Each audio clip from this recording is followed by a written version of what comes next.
첫 번째 세션을 시작하도록 하겠습니다. 자장 스님들은 자리에 앉아 주시고요. 첫 번째 세션 자장을 맡아주실 정승규 선생님을 소개해 드리겠습니다. 정승규 선생님은 경희대학을 졸업하시고 경희대 병원에서 수련하시고 양병원의 부원장으로 재직하고 계시면서 2009년도부터 2차 병원 복강경 연구회를 주도적으로 창립을 하시고 그간 계속 노력하셔가지고 2차 병원 복강경에 많은 기여를 하셨습니다. 그리고 자장을 같이 맡아주실 정희철 원장님은 더 이상 소개할 필요가 없을 것 같습니다. 정희철 원장님은 역시 경상대병원을 수련하시고 진주제일병원의 원장으로 계시면서 우리 2차 병원 복강경 연구회 회장 그리고 대한외과학회 부회장을 역임하시고 지금까지 계속 우리를 끌어주시고 있는 정희철 원장님 수고를 해주시겠습니다. 예, 시작해 주시죠. 안녕하십니까.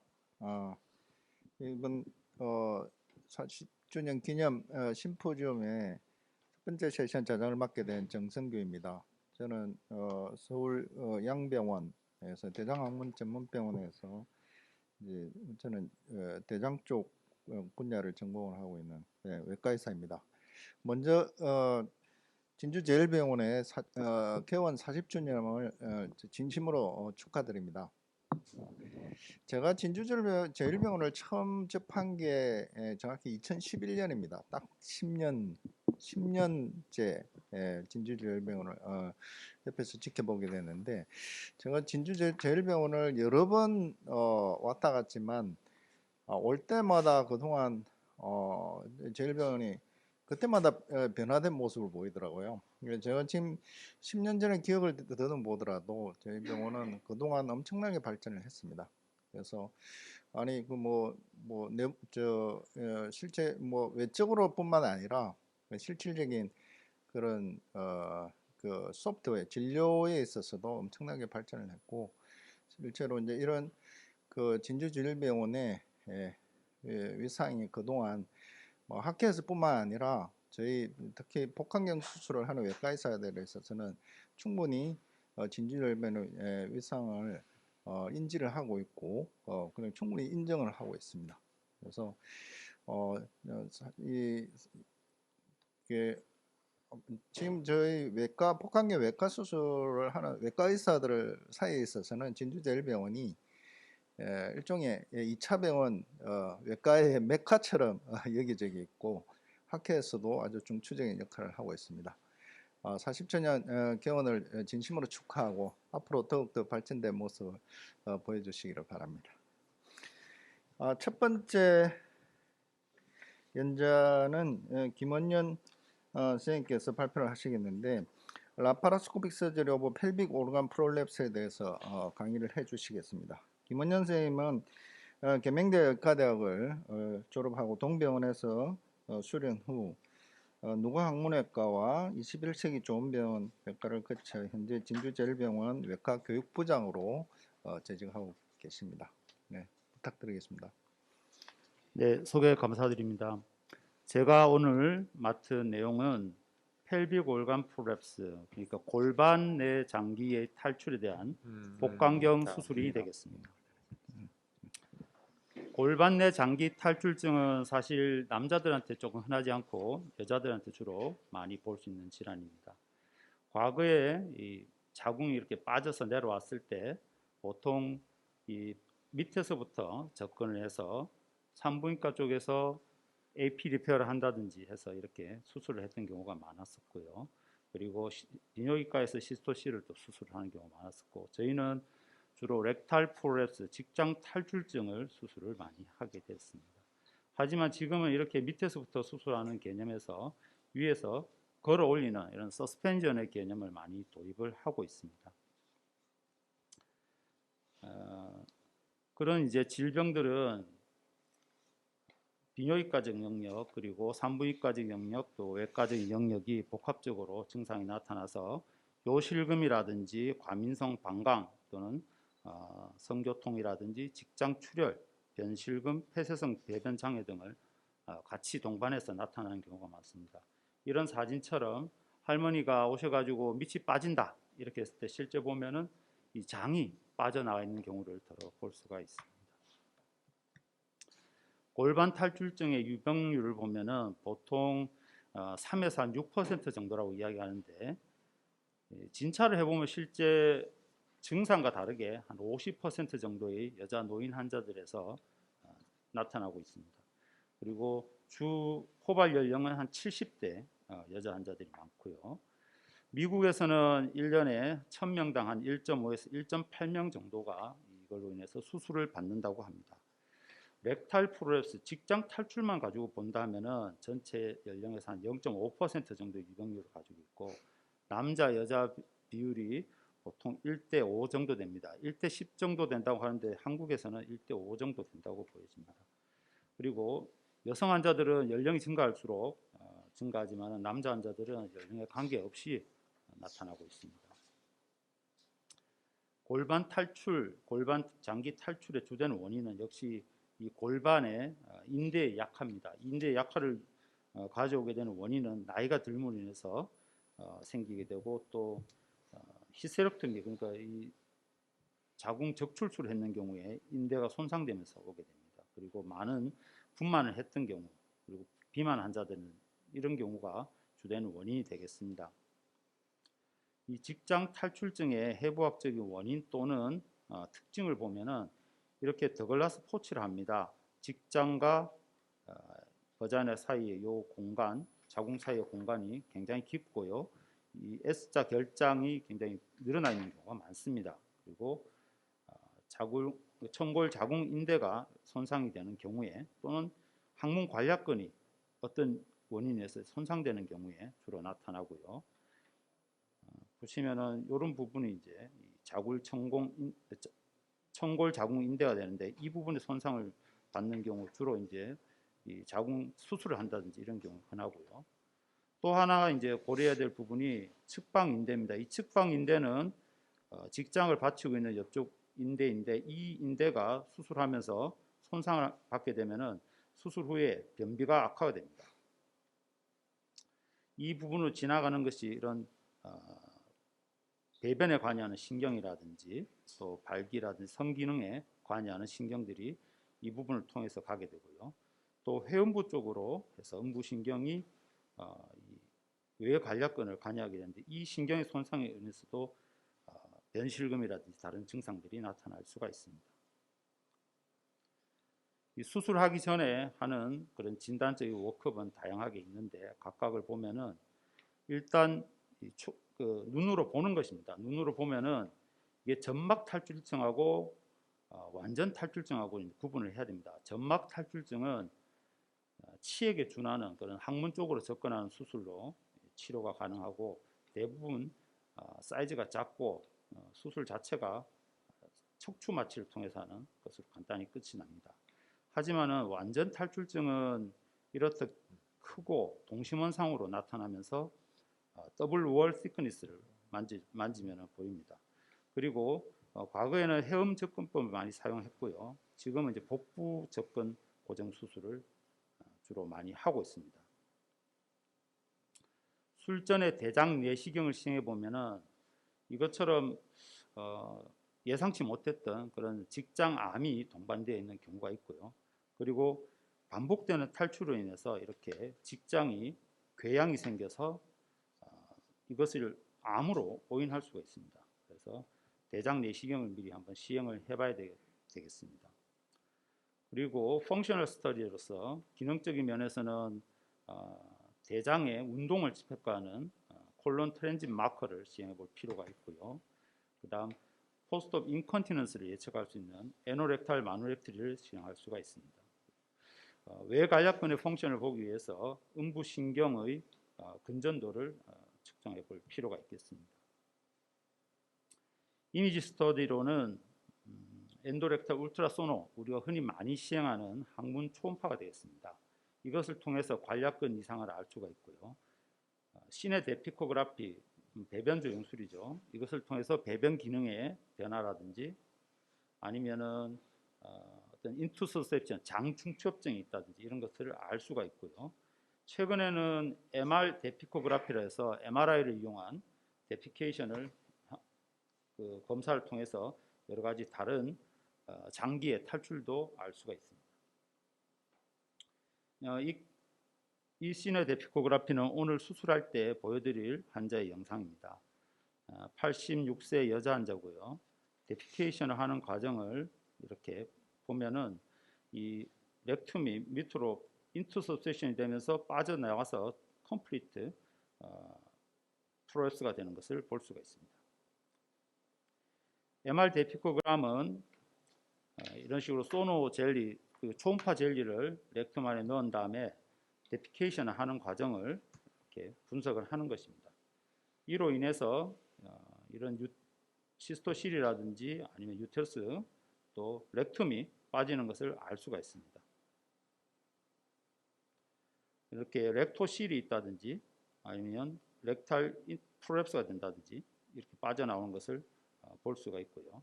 그 다음에 시스토실이 있다든지 이런 것도 같이 평가를 할 수가 있습니다. 렉탈 프로랩스의 치료를 보면은 이 직장 탈출은 증상이 경미한 경우는 대부분 바이오 피드백을 한다든지 아니면 펠빅 플로어 엑서사이즈를 통해서 좀 해결할 수도 있고, 혹시 너무 고령에 수술하기 힘든 환자들은 이런 메디컬 트리트먼트를 생각해 볼 수 있는데 대부분은 수술적 치료를 선택하게 됩니다.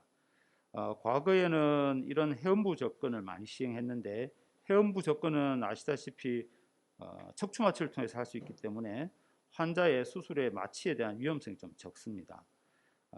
지금은 이제 업도미널 어프로치 복강내로 접근을 많이 하는데 렉툼을 고정해 주는 방법이 있고 또 장을 절제 후에 렉툼을 고정해 주는 그런 방법도 시행을 합니다.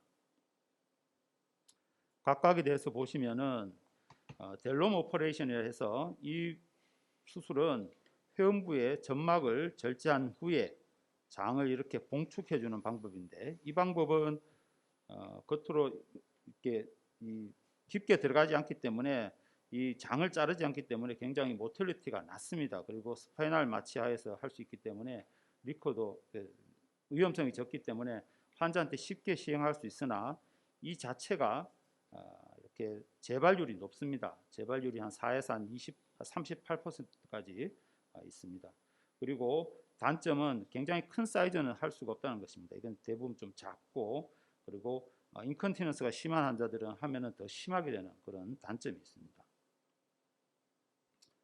알테마이어 술식이라 해서 1970년도 이후에 시행되는 술식인데, 이 술식은 장을 절제하는 술식입니다. 회음부를 통해서 장을 절제하는데, 이 술식의 단점은 장을 절제를 해야 되니까 모비디티가 조금 높습니다.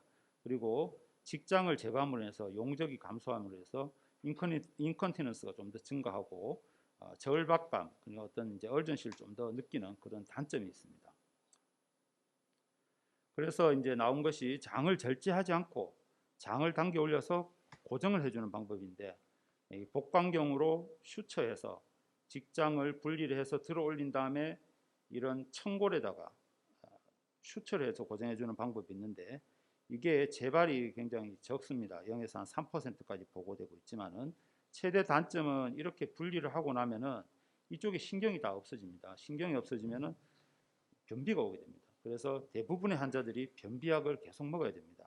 이제 그런 단점이 있고, 관략근 기능은 수술 후에 조금 더 좋아지는 것을 알 수가 있습니다. 그러면 이제 이렇게 들어 올리지 않고 하는 방법을 고안해 봤는데, 그것이 이제 메쉬를 이용하는 방법입니다. 메쉬라는 것은 이렇게 유착을 일으켜서 뭐 장과 아니면은 어떤 이 결체 조직을 이렇게 붙여주는 그런 역할을 할 수 있는데, 과거에는 오픈 서저리 시절에는 이런 식으로 청골에다가 바로 갖다 대는 방법을 쓰기도 하고, 슬링 오퍼레이션을 해서 감싸듯이 해서 직장을 고정시켜 주기도 했습니다. 이런 것들이 리커 자체는 좀 적긴 한데 메쉬 이로전 같은 것들이 흔히 생깁니다. 그래서 2004년도에 고안된 방법으로 라파로스코픽 벤트럴 메쉬 리페어를 지금은 많이 쓰고 있습니다. 지금 거의 표준술식으로 쓰고 있습니다. 이 자체는 나중에 비디오를 통해서 보여드릴 것인데 자율신경을 보존하기 때문에 기능적으로 굉장히 좋습니다. 그리고 인투소세션이 되는 장중첩이 되는 것을 막아줄 수가 있습니다. 자, 비디오를 보시겠습니다.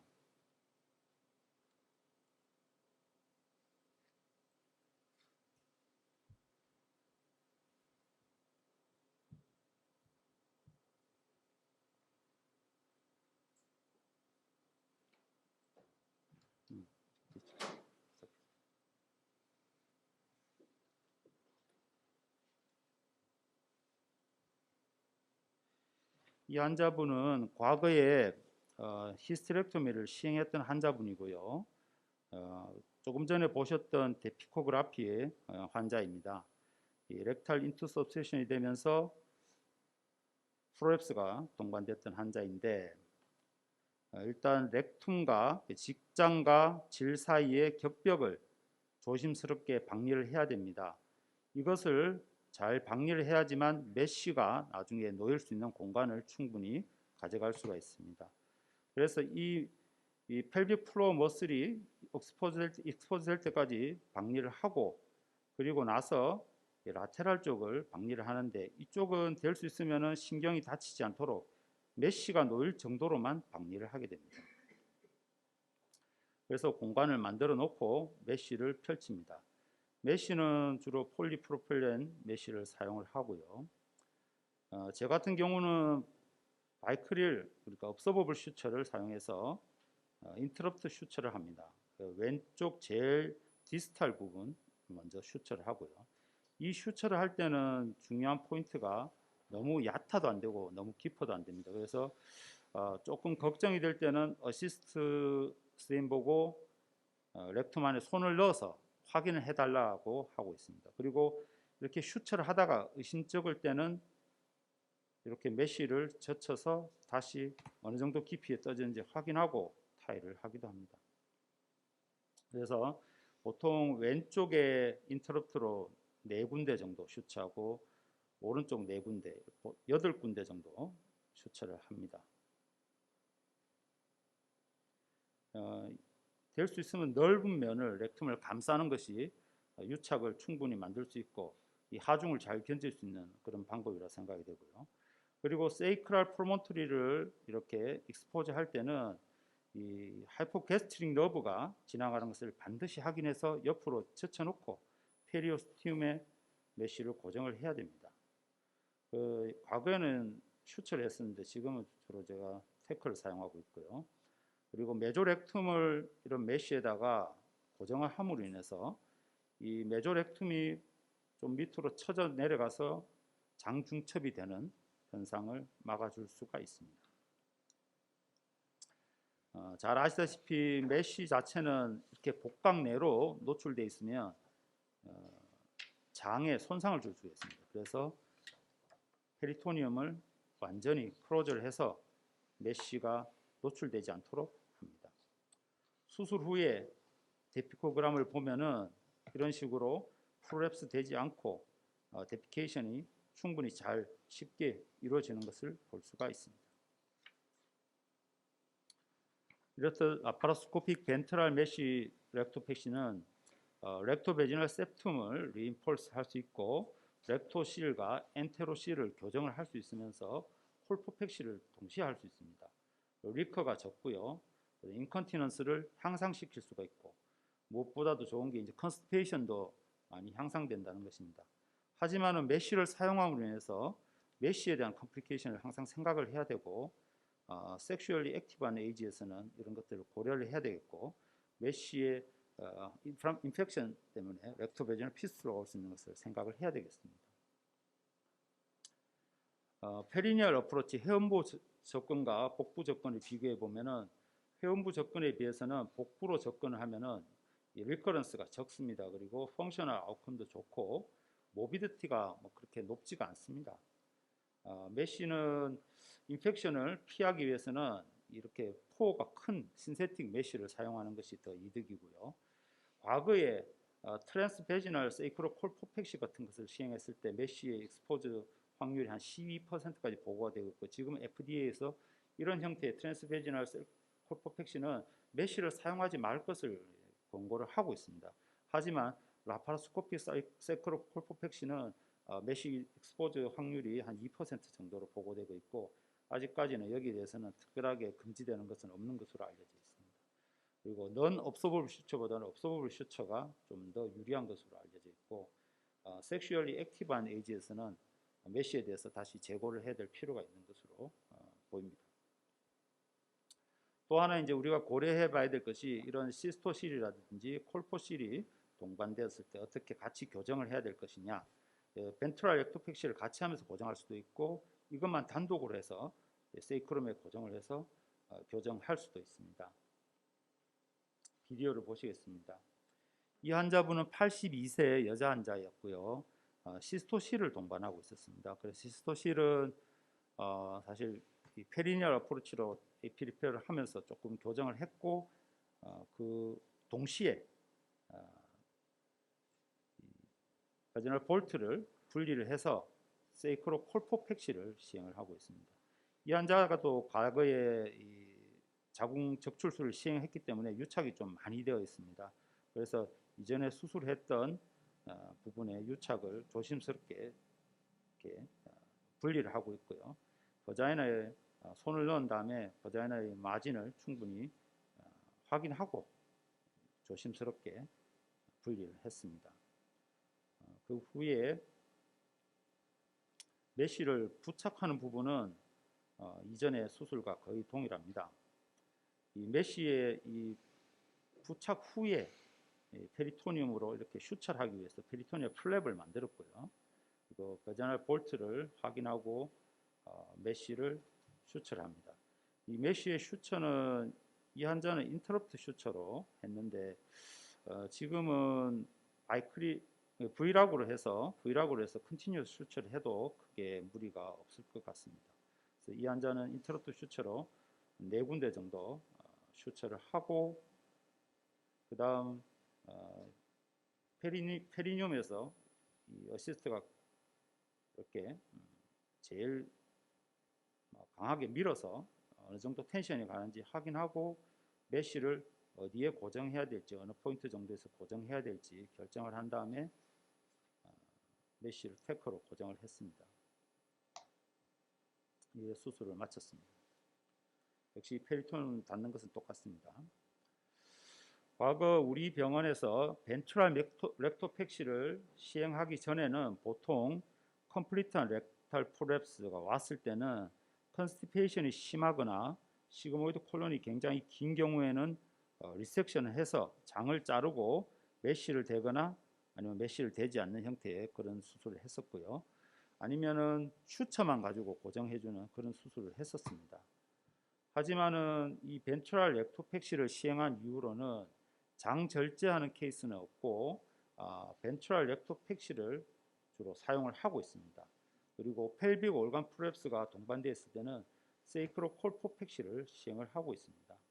그리고 2018년부터 작년까지 저희 병원 케이스들을 보면은 벤트랄 렉토펙시를 21케이스 했었고요. 남녀 비율은 4대 17입니다. 여자 환자들은 보통 평균 나이가 79.4세, 굉장히 나이가 많았고요. 남자 환자들은 다양했습니다. 보통의 그 수술 시간은 한 120분 정도 걸렸던 것 같고요. 수술 후에 6.6일 정도 입원 기간이 걸렸습니다. 그리고 모탈리티나 모비디티가 특별한 게 없었고, 제일 이제 좋았던 것은 리커도 없었지만은 컨스티페이션이 새로 생긴 게 없었다는 것입니다. 그리고 세이크로 콜포펙시를 2케이스 했었습니다. 리섹션 렉토펙시를 했던 케이스가 있었는데 이 환자는 다이버티클륨이 굉장히 심하고 염증이 있어서 리섹션 렉토펙시를 같이 시행을 했었고요.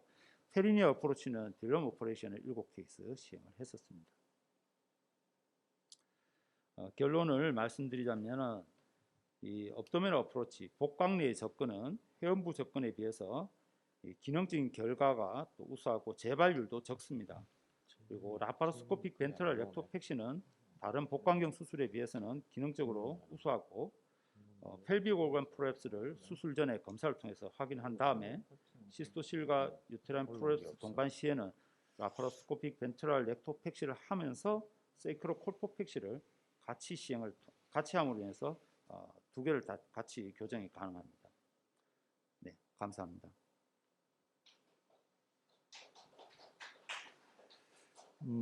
그 펠빅 올간 프롤랩스에 대해서 잘 정리를 해주셨습니다. 그래서 이 주제에 대해서 혹시 자정에서 질문 있으신 분이 있습니까? 콜로렉탈 서전 하시는 분이 많지가 않아서 근데 렉탈 프롤랩스 그렇죠. 이제 특히 POP 같은 경우에는 이게 참 해결하기가 쉽지가 않은 굉장히 좀 컴플리케이트한 디지즈입니다. 그래서 어떤 면에서 이제 이 POP 같은 경우에는 이게 외과에서는 렉탈 프롤랩스가 있으면 렉탈 프롤랩스만 치료를 하고 또 뭐 이게 위트럴 프롤랩스나 시스토실이 있으면 부인과에서 또 자기들 그것만 치료를 하고 이렇게 그냥 한 가지 질환을 가지고 이렇게 막 따로따로 지각각 자기가 원하는 자기의 익숙한 치료를 해왔던 게 사실이에요. 그래서 실제로 그 펠빅 올간 프롤랩스는 이게 굉장히 치료가 쉽지가 않고 하고 나서도 재발을 많이 하는 그런 특징의 질환인데 이게 저희도 저희 병원 데이터를 한번 정리를 해봤었거든요. 이게 렉탈 프롤랩스가 우리가 알고 있는 그러니까 그 병원마다 이렇게 이제 치료 성적을 보고를 하지만 이제 제일 이슈가 되는 게 리크런스인데 리크런스 레이트가 굉장히 천차만별입니다. 뭐 여기에서는 아까 뭐 오브더널 어프로치가 뭐 3%, 벤트럴 렉토팩시가 3% 정도 뭐 하고 있는데 벤트럴 렉토팩시는 이게 어답테이션 된 지 얼마 안 됐습니다. 그래서 이거를 리크런스 롱텀한 리크런스 레이트를 이야기하기는 아직 이른 수술 기법이고요. 아직 그다음에 벤트럴 렉토팩시가 사실은 표준화된 수술은 아닙니다. 아직 복강경 수술에서도 가장 많이 하는 게 아직은 슈처 렉토팩시고요. 그래서 이제 벤트럴 렉토팩시가 요즘은 이제 각광을 받으면서 많이 하기 시작하는데 이제 아마 좀 더 좀 장기간에 두고 치료 성적을 비교를 해볼 필요가 있다고 생각합니다. 저희 병원 데이터를 해보니까 무려 이게 페리니얼 어프로치랑 옵더널 어프로치를 하니까 저희 병원 데이터 지금 한 10년 이상 된 한 10년 이상 정도 팔로업을 가지고 해봤더만은 옵더널 어프로치는 한 10% 정도 되더라고요. 리크런스가. 근데 페리니얼 어프로치는 무려 50% 가까이 돼요. 40 몇 프로 됩니다. 이게 해가 가면 갈수록 리크를 많이 합니다. 그래서 그거를 아마 좀 비교를 해서 충분히 어떤 술식이 낫겠다는 거를 그걸 좀 충분히 생각을 해볼 필요가 있고 그래서 이게 특히 렉탈 프롤랩스 POP 같은 경우에는 환자의 상태에 따라서 굉장히 치료법이 어떤 술식이 가장 좋다 이렇게 이야기하면 되고 이게 이 인디비듀얼리 이저 돼야 된다고 생각합니다. 그래서 여기 알고리즘에서 보면 이제 뮤코잘 프롤랩스랑 이제 콤플리트 렉탈 프롤랩스 두 가지로 나누는데 전 콤플리트 렉탈 프롤랩스 중에서도 사이즈에 따라서 치료를 어떤 거 하는가에 따라서 리커나 이런 부분에 있어서 굉장히 영향을 미친다고 생각을 하는데 특히 이제 저 같은 경우에는 이게 컴플리트 렉탈 프롤랩스 5cm 이하가 되면은 페리널 어프로치 해도 리커율이 적어요. 근데 그 이상 되면 뭐 거의 대부분이 재발을 하더라고요. 그래서 그런 부분도 고려를 해서 치료를 선택을 해야 되지 않나 네, 생각합니다. 선생님, 그 사이즈에 감사합니다. 대해서는 생각을 안 해보셨나요? 저도 사실은 작은 케이스는요, 그러니까 사이즈 작은 케이스는 페리니얼 어프로치 많이 하고요. 지금 이제 저희가 프로랩스라고 해서 통계 잡히는 것은 헤모로이드라는 것을 뺀 그런 제가 만약에 뮤코자 프로랩스다 이러면 다 스테플러를 수술하기 때문에 헤모로이드로 다 통계가 들어갑니다. 그래서 제가 다 뺏는 거고요. 실제로는 지금 이야기하는 케이스는 컴플리트 렉탈 프로랩스인데 저희 병원에 사실 복강경 오리엔티드 돼 있어서 좀 눈이 복부 쪽으로 계속 돌아갑니다.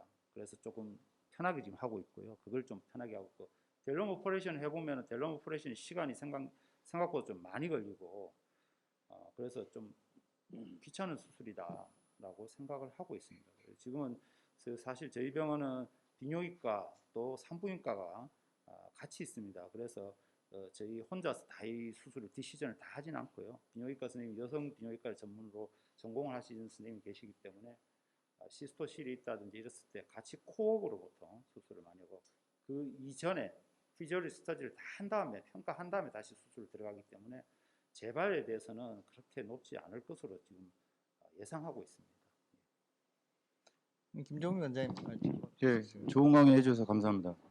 민병원의 김종민입니다.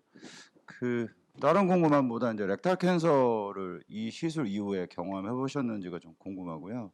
경험해 보셨다면 저 메쉬 때문에 이제 그 일리어스토미 다이버전을 해야 되는 케이스가 있었는지 그게 좀 궁금합니다.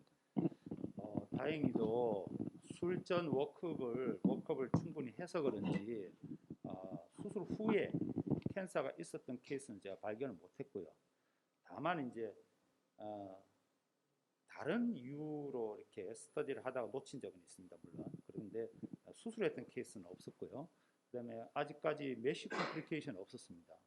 다행히 메쉬가 익스포즈돼서 환자가 문제됐던 케이스는 없는데 만약에 그런 일이 생기면은 피컬 다이버전 해야 되지 않을까.